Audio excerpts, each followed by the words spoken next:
Well, welcome NBA fans. Welcome to Sports Talk with Big J. Coming to you from Plainfield, Illinois. Well, we had a game last night. Warriors versus the Mavericks. Looks like the Mavericks were able to stave off the 4-game sweep, but before we get into the game, I'd really like to visit another topic in the news related to the shootings in Texas. And the Warriors coach Steve Kerr had a bit of a moment in a press conference where he talked about this thing and had some very powerful comments related to the shooting. I think I'd like for us to listen to this.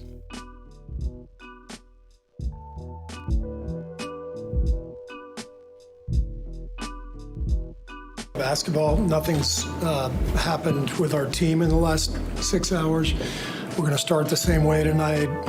Any basketball questions don't matter. Since we left shoot-around, 14 children were killed 400 miles from here, and a teacher. And in the last 10 days, we've had elderly black people killed in a supermarket in Buffalo. We've had Asian churchgoers killed in Southern California, and now we have children murdered at school. When are we going to do something? I'm tired. I'm so tired of getting up here and offering condolences to the devastated families that are out there. I'm so tired of I'm tired of the moments of silence. Enough. There's 50 senators right now who refuse to vote on H.R. 8, which is a background check rule that the House passed a couple of years ago. It's been sitting there for 2 years. And there's a reason they won't vote on it, to hold on to power. So I ask you, Mitch McConnell, I ask all of you senators who refuse to do anything about the violence and school shootings and supermarket shootings, I ask you, are you going to put your own desire for power ahead of the lives of our children and our elderly and our churchgoers? Because that's what it looks like. It's what we do every week. So I'm fed up. I've had enough. We're going to play the game tonight. But I want every person here, every person listening to this, to think about your own child or grandchild or mother or father or sister, brother. How would you feel if this happened to you today? We can't get numb to this. We can't sit here and just read about it and go, well, let's have a moment of silence. Yeah, go Dubs, Come on, Mavs, let's go. That's what we're going to do. We're going to go play a basketball game. And 50 senators in Washington are going to hold us hostage. Do you realize that 90% of Americans, regardless of political party, want background check, universal background check? 90% of us, we are being held hostage by 50 senators in Washington who refuse to even put it to a vote, despite what we, the American people, want. They won't vote on it because they want to hold on to their own power. It's pathetic. I've had enough.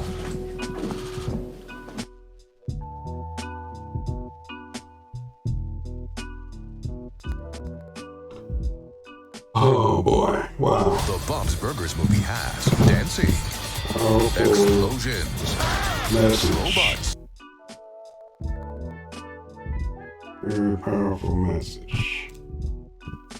It's really frustrating the way our system works, the state our country is in, with the country being so divided. But what's, to me, really frustrating is that I don't know how things get any better.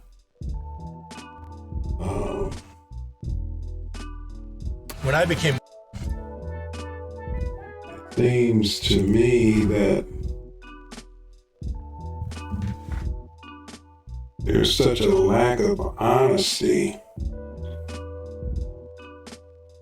among our politicians and even the voters themselves that we're all lying to each other. You can't rely on anybody's word anymore. People will say one thing behind closed doors and another thing in public.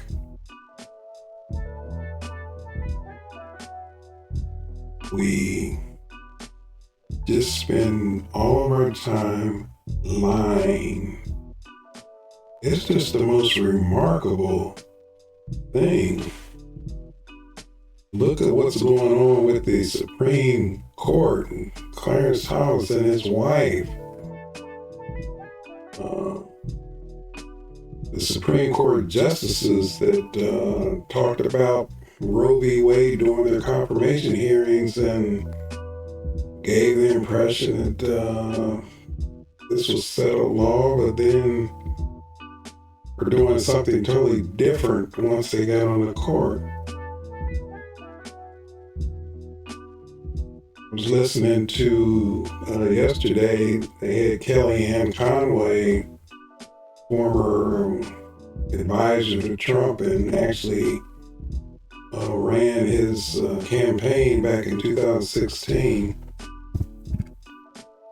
She's written a memoir, a book, talking about her experiences, you know, in the White House, and she's been very critical of certain people, Jared Kushner, and she understands and knows that Donald Trump is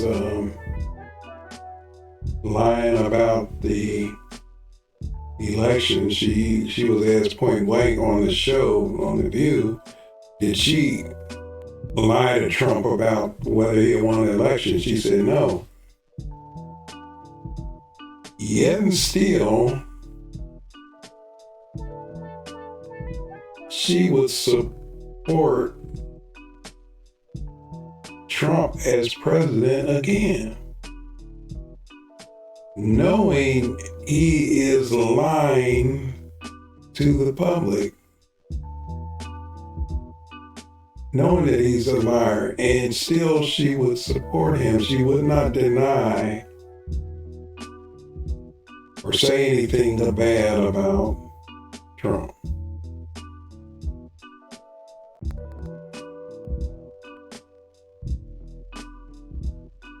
Ted Cruz, Marco Rubio, all of these people said things about Trump back in 2016, but now Lindsey Graham, I mean, look what happened after January 6th. McConnell's, what he said on the Senate floor, holding Trump accountable, but he was still support him as president. Now you have to be absolutely nuts to take that position, that you know a person is unfit for a particular job, but because he's of your party, you would still support him. That tells me you don't really care anything about the country. If it's a Democrat that's unfit, incompetent, I would not support him. And I would tell you that, I'd be clear, this person is unfit. I wouldn't support Al Sharpton or Louis Farrakhan to be president of the United States. Are you kidding?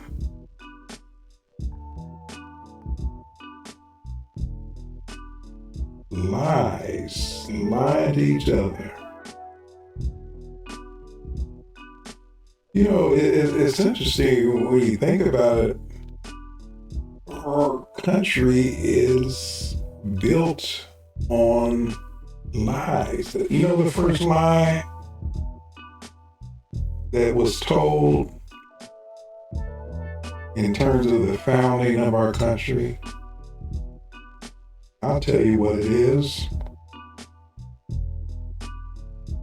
We hold these truths to be self-evident, that all men were created equal and endowed by their Creator with certain inalienable rights. We hold these truths to be self-evident, that all men lie. We know they weren't talking about all men. That's what they said. Is that not a lie? Am I a man? They weren't talking about me. So the country is founded on a lie. And then we get to this idea Columbus discovered America. Where people were already here, already possessed the land. So somehow we convinced ourselves that we are entitled to this country because what? The people that were already here didn't know what to do with it? We have a better idea how to use it, so therefore we have a right to it. We'll take it over, we'll conquer it, we will possess this land. Lies. We tell ourselves that we are the greatest country on earth. We even have this term we call American exceptionalism. So we're telling ourselves constantly that we are exceptional. We are exceptional. But yet and still,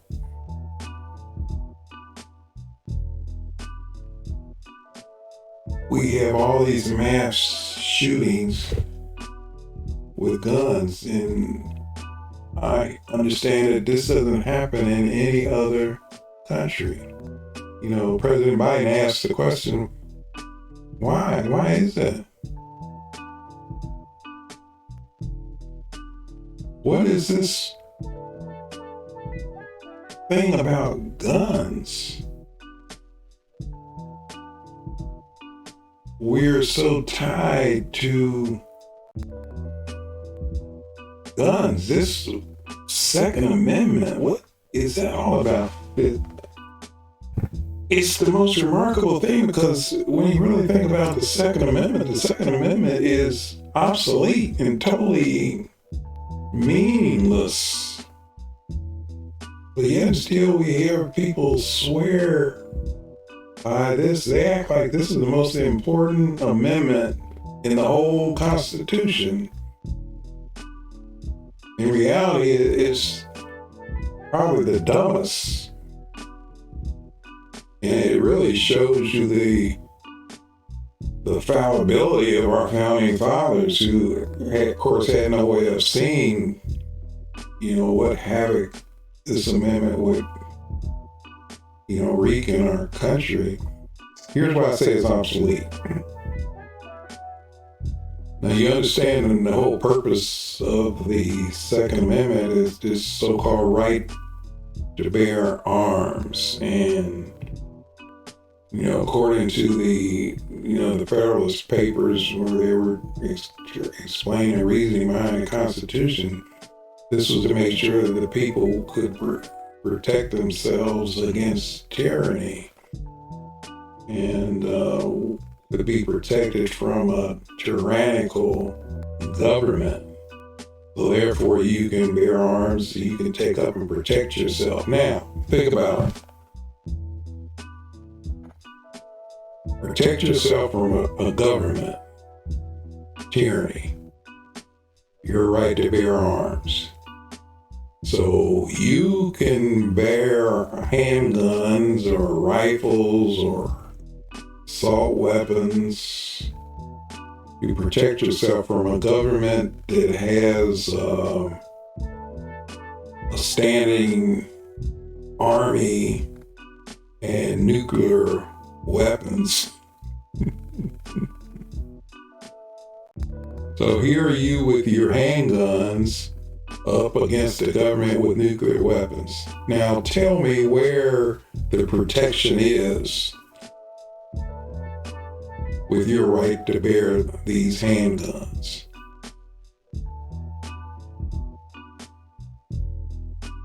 Now we know that the law says you don't have a right to own a nuclear weapon. So you'll never be as armed as the government. So what is the Second Amendment actually protecting you from? So it's obsolete, it's a part, and again, it's us lying to ourselves. We're telling ourselves that the Second Amendment protects us from a tyrannical government. It doesn't. That's a lie. We're so full of lies, and we lie to each other. We tell ourselves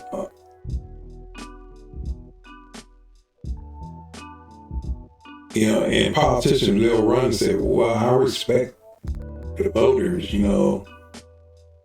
depend on the intelligence of the voters. So we lie to ourselves again by telling us that this country is full of intelligent voters. When it's not. Lies. Most voters are stupid. They don't know anything about the issues.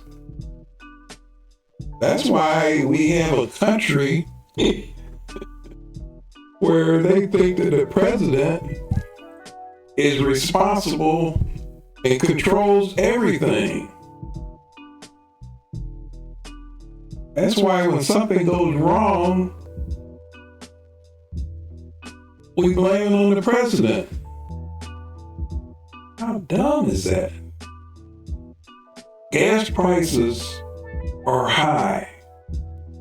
Inflation is high, so that must be the president. That must be Joe Biden. Are you serious? Can you be that dumb?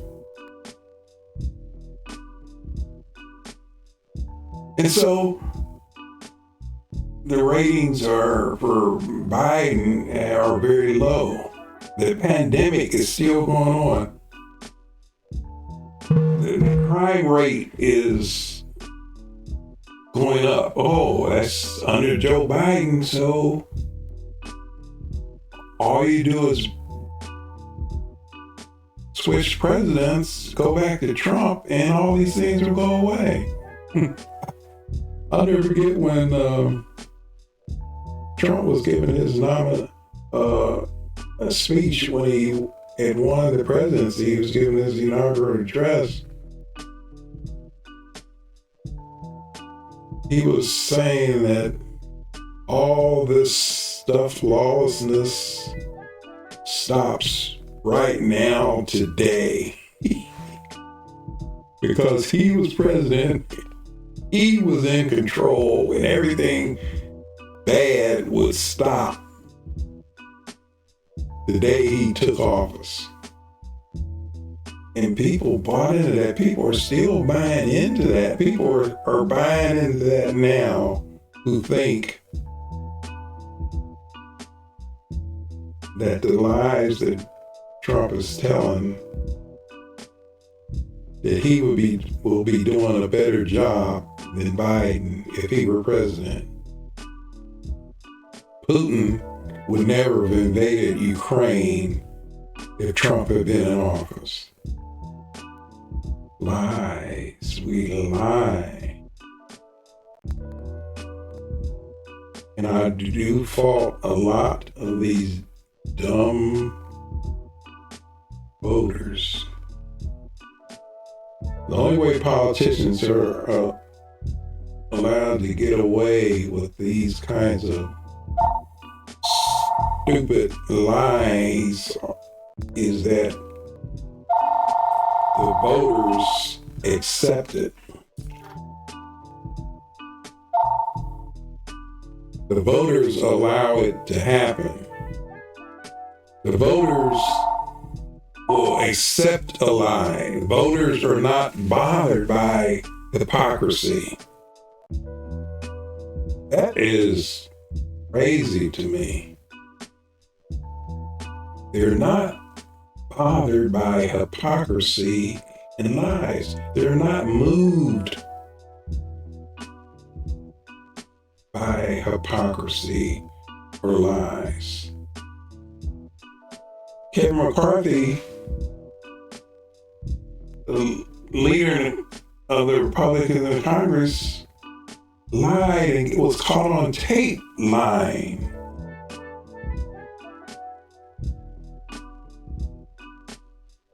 And it didn't hurt him. Unbelievable.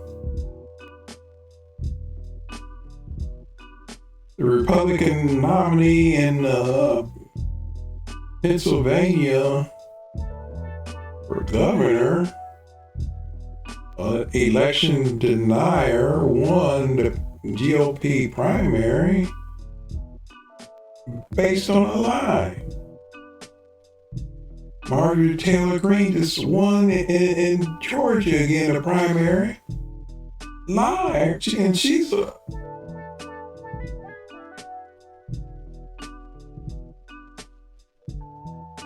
So if you're not moved by lies or hypocrisy, I don't see how there's any hope. What's going to change? What's going to change people? I think it's too late. People are not going to automatically become honest. What's going to make them become honest all of a sudden? What's going to stop us from lying to ourselves constantly? Or accepting and believing lies?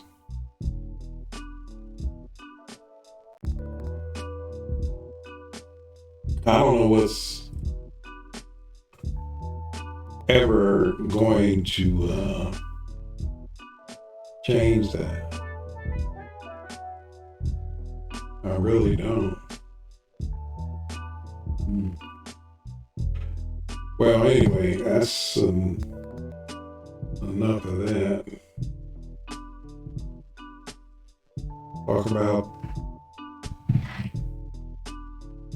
the game. Last night, the Warriors, I actually thought they were probably going to close it out. I think the fact that they didn't is good and come back to home.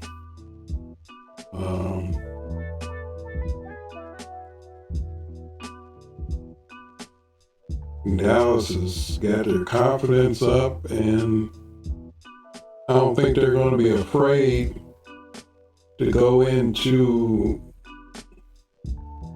the Warriors' territory, because they're still convinced that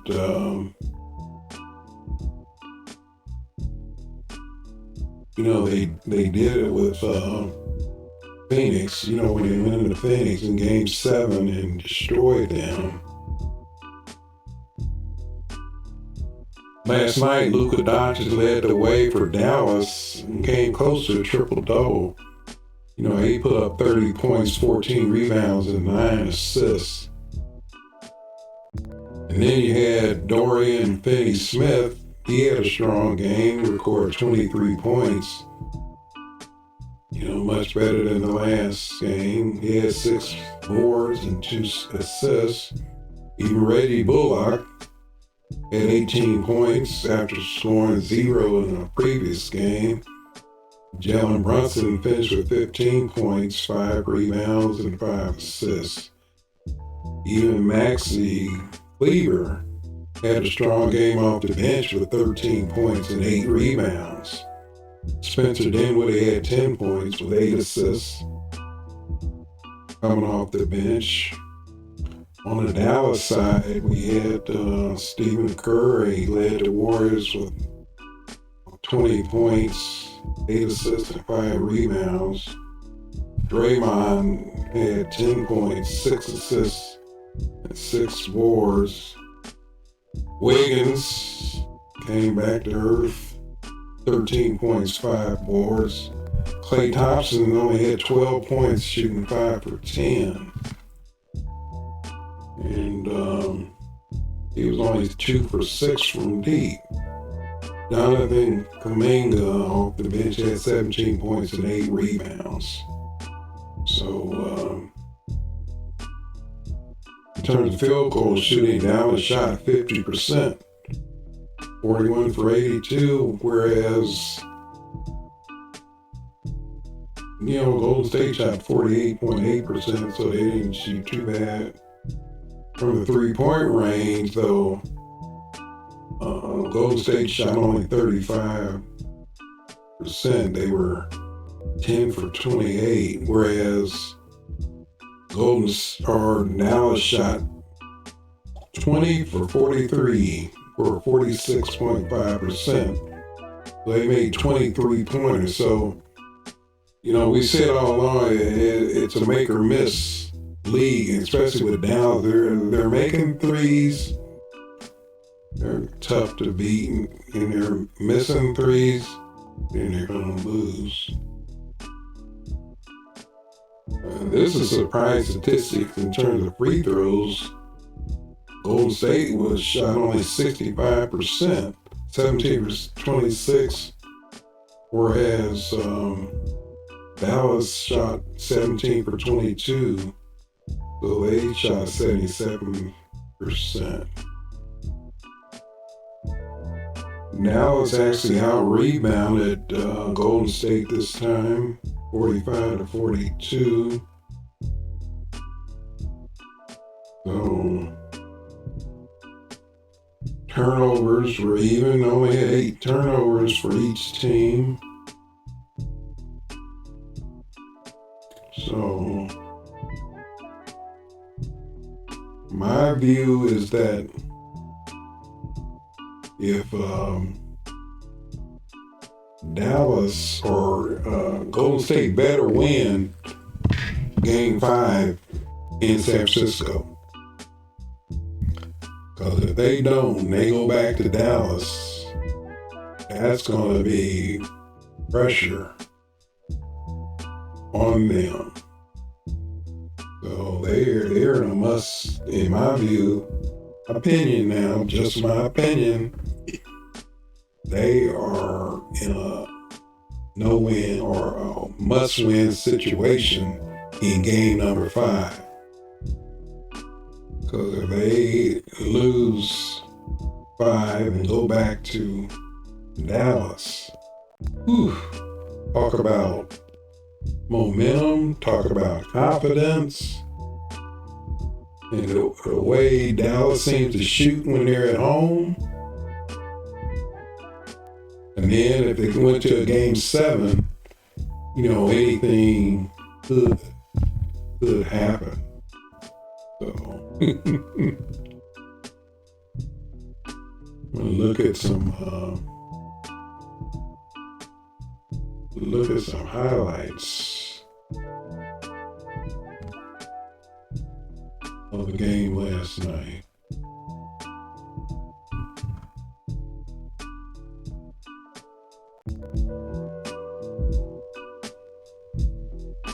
Governor, I knew we needed to fix our roads, so I got Republicans and Democrats together to get the job done. The Rebuild Illinois plan will help build and upgrade roads and bridges across the state. Together, we'll keep Illinois moving forward.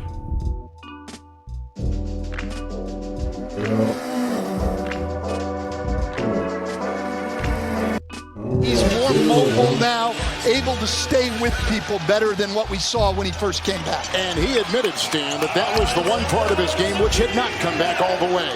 Like we said, the 2 straight 40-point games, magnificent scoring, but not enough for the Mavs.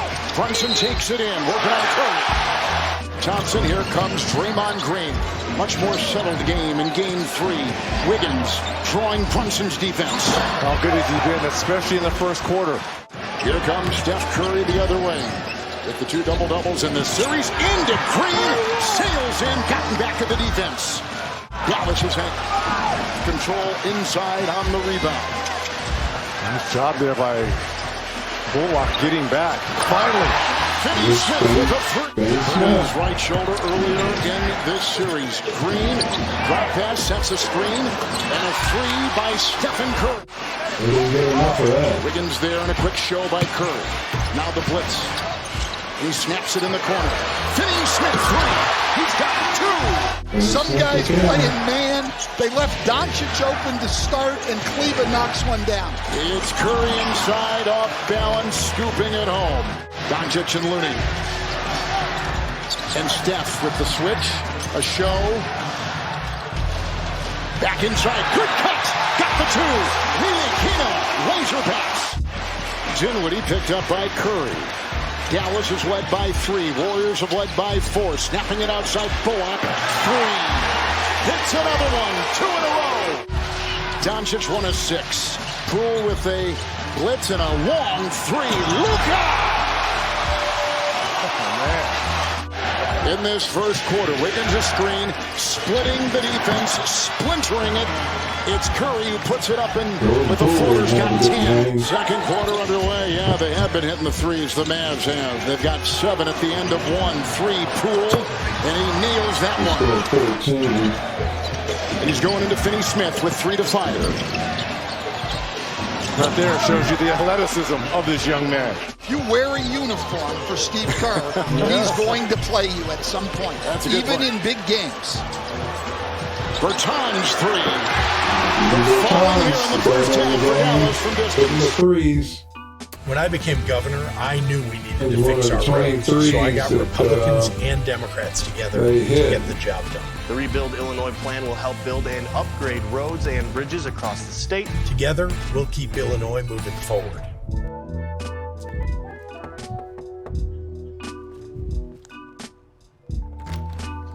Yo.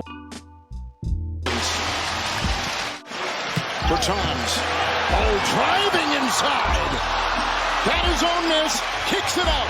Bullock 3.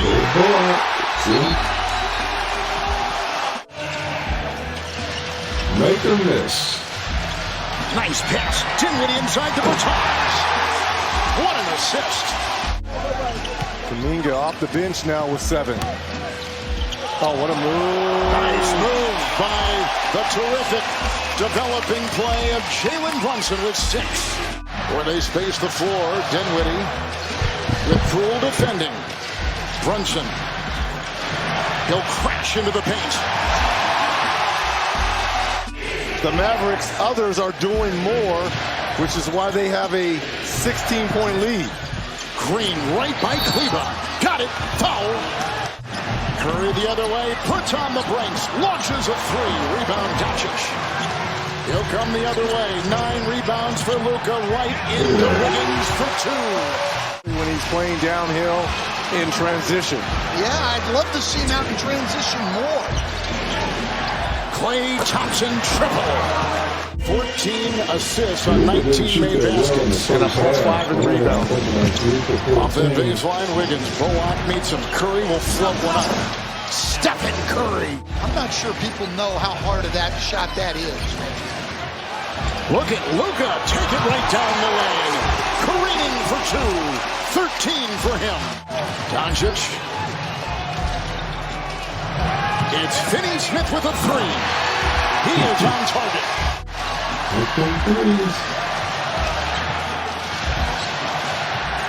Doncic spinning on Thompson. Curl calls timeout. If you're Steve Kerr, you can get this to 10 by the end of this third quarter. Then you got a shot as Doncic looks to the heavens where it's been pouring down on them. Well, nobody even tried to go out on him in the zone. They just left him wide open. Off balance, Thompson on that baseline. He'll accelerate into the paint and they strip to the ball. And here comes a breakaway for Wiggins after the steal. Kleber's in. Powell is out. Shot clock at 4. Doncic over Curry. A little bit more urgency here now. Golden State with a baseline jumper, which is in a 2 by Wiggins with 10. Bullock recovering and being able to get a hand on that Curry shot. Nice pass. Neely Keenan. Doncic the assist to the beauty. Doncic with 4 assists. Thompson defended by Brunson. Clay Thompson with 10.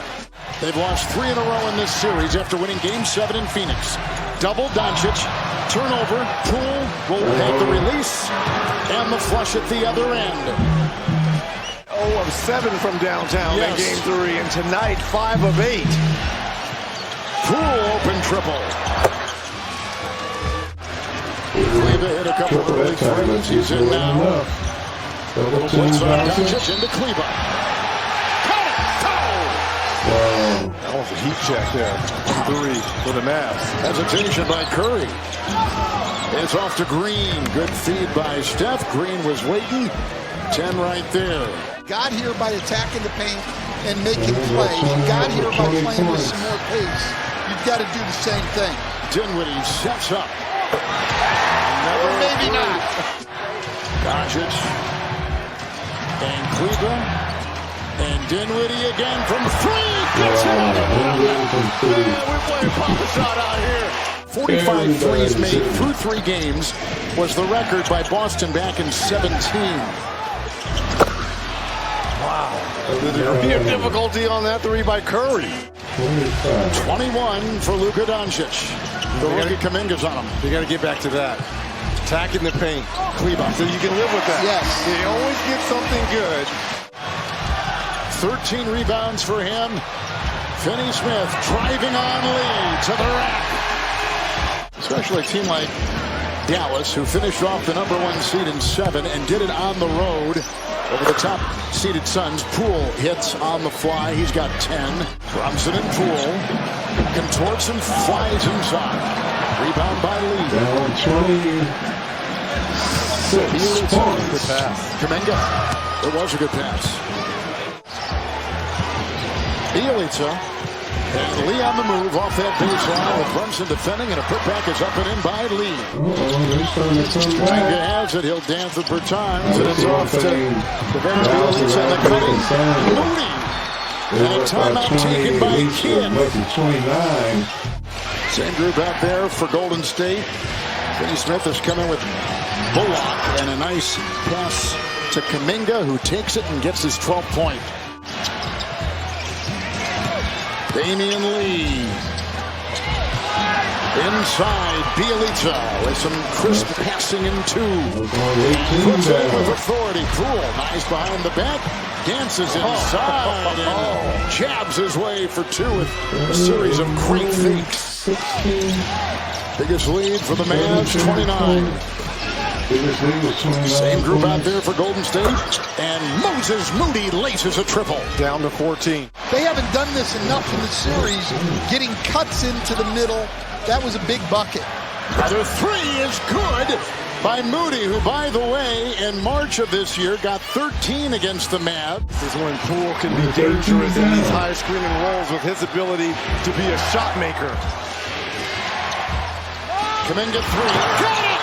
That's a three by the rookie Kuminga. That got him back in the game and continuing to stay in this 3-2 zone.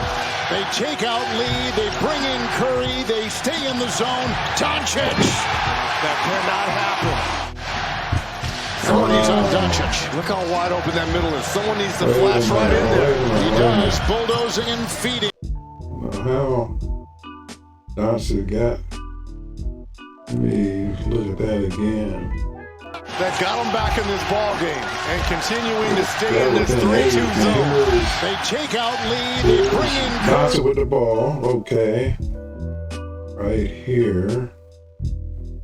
You got player here. So he's gonna be concerned with the 3-point because they've been hitting threes all night. So he's trying to make a decision. Where to stop him? So he's got a dilemma. Let me see.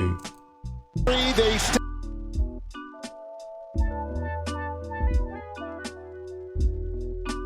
So I think if he was watching him, he got thrown off.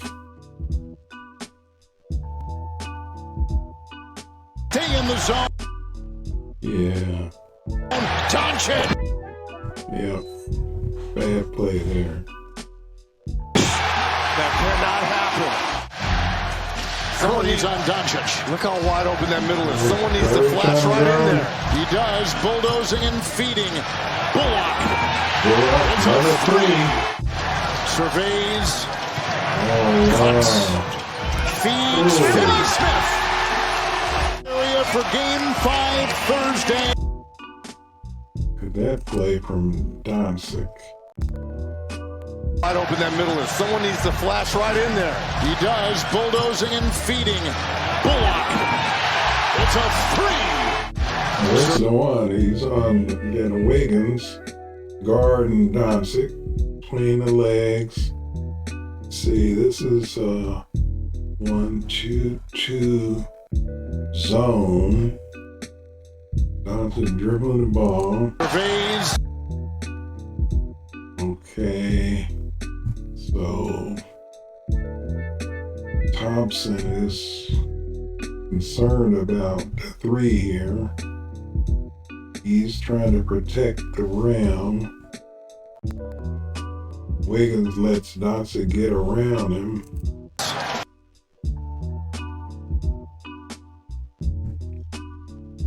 So he's trying to watch Bullock here. Thompson's concerned about the 3-point.